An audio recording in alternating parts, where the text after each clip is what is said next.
Yeah, just send the money to that bank account and I swear your advert will get shown to loads of people. 1,800 in fact. Welcome to Simplified Sparky Marketing.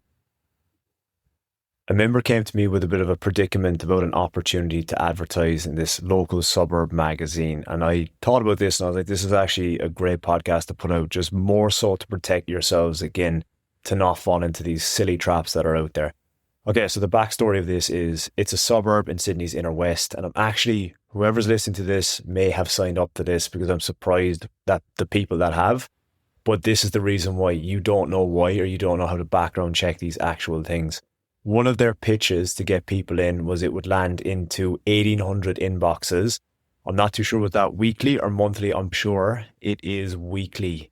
So this is the gag. They are suggesting that they have got a local newsletter that gets sent out, emailed out to 1,800 people in this particular suburb in Sydney's inner west. And that is cool. That is believable of some sort. But all this magazine or this little newsletter is, recent house price sales, what's going on in the local pub, local news, stuff like that. But it's particular to one suburb. So they claim to have 1,800 subscribers, you could say, to their mailing list. Now, I call bullshit on this because I'm a very skeptical person and I always like to second guess things that are put in front of me because I've been burnt one too many times. That's my job, is to protect the people inside my group. Immediately I smelt a rat and I took it upon myself to rinse the website through a little smart tool that you can use to check the SEO of the website and the hits on the website and the traffic essentially.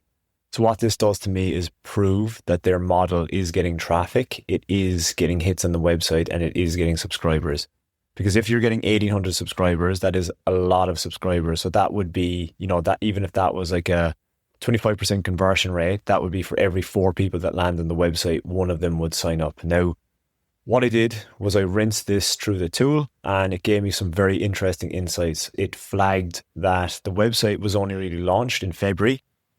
And I believe this was about July when I was speaking to this person inside the group, and the analytics were hilarious. The website averaged 12 visits per month from February up until approximately July.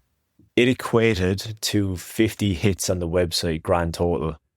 And they're claiming to have 1,800 people on their subscriber list, which I call bullshit on, to be brutally honest. The math does not add up. I don't believe that there's 1,800 people on that list. And let's just do some quick math on that if it was 1,800 people in reality. Let's say there was 1,800 people and they were sent that email. Now, what can happen is you can get bounces, you can get emails going into spam, emails into promotion. Let's just say, for instance, it had a 50% delivery rate, which would be 900 people would get delivered. Of that 900 people, let's just say again, you've got your 20% go into spam, 20% go into your promotions. I don't know the math on that off the top of my head, but we're left with 60% of that. Let's just say it was 25% and 25%. So we are left with 50% of that. So we're down to 450 people.